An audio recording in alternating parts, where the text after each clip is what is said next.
جب شہنشاہ بابر اجودھیا سے روانہ ہو کر آگرہ پہنچا تو بڑی پریشان کن خبریں اس کا انتظار کر رہی تھیں۔ مختلف علاقوں سے موصول ہونے والی بغاوت کی خبریں سن کر مغل سردار حوصلہ ہار بیٹھے تھے۔ بابر نے فوراً ہی اپنے ساتھیوں کی اس بے دلی کا اندازہ کر لیا تھا۔ نتیجتاً مغل بادشاہ نے آگرے کے قلعے میں ایک دربار عام منعقد کیا اور اراکین سلطنت سے لے کر عام و خاص اور تمام سپاہیوں کو بھی نہایت سختی سے تنبیہ کی کہ وہ اس دربار میں ضرور حاضر ہوں۔ پھر جب سلطنت مغلیہ سے تعلق رکھنے والا ایک ایک فرد قلعے کے طویل و عریض میدان میں پہنچ گیا تو بابر اپنی مسند پر کھڑا ہوا اور انتہائی پرجوش لہجے میں حاضرین سے خطاب کرنے لگا۔ میرے جانباز ساتھیوں، تمہیں معلوم ہونا چاہیے کہ حضور اکرم صلی اللہ علیہ وآلہ وسلم کے بعد سے اس وقت تک 3 فرمانروائے اسلام ہندوستان آئے اور انہوں نے اس ملک پر حکومت کی۔ پہلے سلطان محمود غزنوی، اس وقت ہندوستان کے سیاسی حالات بھی شدید بدنظمی کا شکار تھے، بلکہ جگہ جگہ چھوٹے چھوٹے راجہ حکومت کرتے تھے۔ پھر جب سلطان محمود غزنوی نے ہندوستان پر حملہ کیا تو اس وقت وہ ماوراء النہر، خوارزم اور خراسان کا بھی حاکم تھا اور غزنوی فوج کی تعداد بھی 1 لاکھ سے کم نہ تھی۔ دوسرے شہاب الدین غوری، جس کے لیپالک بیٹوں نے بڑے جاہو جلال کے ساتھ اپنے ناموں کا خطبہ پڑھوایا اور ہندوستان کے بیشتر علاقوں پر اپنا تصرف قائم رکھا۔ اس طرح اگرچہ شہاب الدین غوری خراسان کا حکمران نہ تھا، تاہم اس کا بڑا بھائی غیاث الدین غوری ایک بادشاہ کی حیثیت رکھتا تھا۔ اس کے علاوہ شہاب الدین غوری 1,20,000 سپاہی لے کر ہندوستان پر حملہ آور ہوا تھا۔ سلطان محمود غزنوی کی طرح شہاب الدین غوری کے وقت میں بھی ہندوستان میں ہر طرف طوائف الملوکی پھیلی ہوئی تھی۔ ان حکمرانوں کے برعکس میرا یہ حال ہے کہ جب میں پہلی بار ہندوستان آیا تو 1,500-2 ہزار سپاہی میرے ہم رکاب تھے۔ بے شک اس وقت بدخشاں، کابل اور قندھار پر میری حکومت تھی، لیکن ان شہروں سے نصف خراج بھی مجھ تک نہیں پہنچ سکتا تھا۔ جب میں نے ہندوستان کا رخ کیا تو ہندوستان کے ایک بڑے علاقے پر افغانوں کا تسلط تھا۔ اس طرح دشمن کی طاقت دیکھتے ہوئے میرے ساتھ 5 لاکھ فوج ہونی چاہیے تھی۔ خود ابراہیم لودھی کا لشکر 1 لاکھ سپاہیوں پر مشتمل تھا۔ اس کے علاوہ افغان حکمران کے دوسرے سیاسی حلیف بھی تھے اور 1,000 کو پیکر جنگی ہاتھی بھی اس فوج میں شامل تھے۔ اور سب سے زیادہ اہم بات یہ تھی کہ میں نے ازبک جیسے زبردست حریف کو اپنے پیچھے چھوڑ کر لودھی جیسے خونخوار دشمن سے ٹکر لی تھی۔ ظاہری اسباب اور مادی وسائل کے اعتبار سے میں یہ جنگ ہار چکا تھا، مگر ایسے سنگین لمحات میں صرف خدا کی ذات پر بھروسہ اور اس کا فضل ہی میرے کام آیا۔ میں اس کامیابی کو اپنی کوششوں کا نتیجہ نہیں سمجھتا، بلکہ یہ فتح محض اللہ کی عنایت اور کرم کے باعث مجھے نصیب ہوئی۔ یہی میرا ایمان ہے اور آئندہ بھی جو کچھ مجھے حاصل ہوگا وہ میرے اللہ ہی کی بخشش و عطا ہوگی۔ بابر وقتی طور پر اپنے مقصد میں کامیاب ہو گیا تھا۔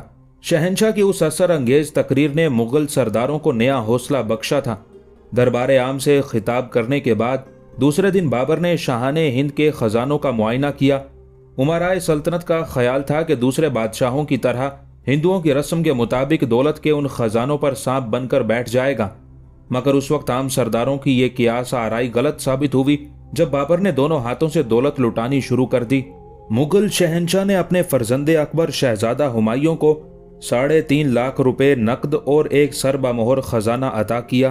اپنے چچا زاد بھائی سلطان مرزا کو 1 لاکھ روپے اور تمام امراء کو ان کے حسب مراتب نقد رقم دی۔ دوستوں، عزیزوں، سوداگروں اور طالب علموں کو انعام و اکرام سے نوازا۔ مکہ معظمہ، مدینہ منورہ، کربلائے معلیٰ، نجف اشرف اور دوسرے متبرک مقامات کے منتظمین کے لیے قیمتی تحائف بھیجے۔ انتہا یہ ہے کہ کابل کے ایک ایک باشندے کے لیے نقد رقم ارسال کی۔ الغرض بادشاہان ہند کا وہ خزانہ جو برسوں کی محنت، قتل و غارت اور بے شمار حق تلفیوں کے بعد جمع کیا گیا تھا، بابر نے اسے ایک ہی دن میں خالی کر دیا۔ پھر جب شاہی خزانے میں ایک سکہ بھی باقی نہیں رہا تو مغل شہنشاہ نے اپنے امراء کو مخاطب کرتے ہوئے کہا، سونے چاندی کے ان بے حقیقت سکوں کی طرف کیوں دیکھتے ہو؟ میرے دل کی طرف دیکھو، یہ وہ خزانہ ہے جو تمہاری محبتوں سے ہمیشہ بھرا رہے گا۔ اس روز مغل سرداروں کو اندازہ ہوا کہ ان کا حکمران صرف تاج و تخت کا ہی نہیں، دل کا بھی بادشاہ ہے۔ اگر میں حصول دولت کے لیے جنگ کر رہا ہوتا تو ان خزانوں کو لے کر کابل کی طرف لوٹ جاتا۔ یکا یک بابر کا لہجہ اداس ہو گیا تھا۔ ہمیں یقین ہے، مغل سرداروں نے بیک زبان کہا، ہم نے کسی بھی حال میں آپ کو خود غرض اور تنگ نظر نہیں پایا، پھر بغاوتوں کی خبریں سن کر کیوں پریشان ہوتے ہو؟ بابر نے اپنے امراء سے سوال کیا۔ دراصل مغل سردار ابراہیم لودھی کی شکست اور شاہان ہند کے خزانوں پر قبضے کے بعد کابل لوٹ جانا چاہتے تھے۔ انہیں رات دن یہی خوف ستاتا رہتا تھا کہ اگر وہ اس اجنبی ملک میں چاروں طرف سے گھر گئے تو ہندوستان ان کے لیے قبرستان بن کر رہ جائے گا۔ بابر نے اپنے سرداروں کی اس ذہنی کشمکش کی طرف اشارہ کیا تھا۔ ہم تو پریشان نہیں، مگر آپ کو یہاں کے لوگوں پر اعتبار نہیں کرنا چاہیے، مغل سرداروں نے ذرا پیچیدہ انداز میں بابر کے سوال کا جواب دیتے ہوئے کہا۔ زندگی ہے تو اعتبار بھی کرنا پڑے گا۔ بابر مسکرانے لگا۔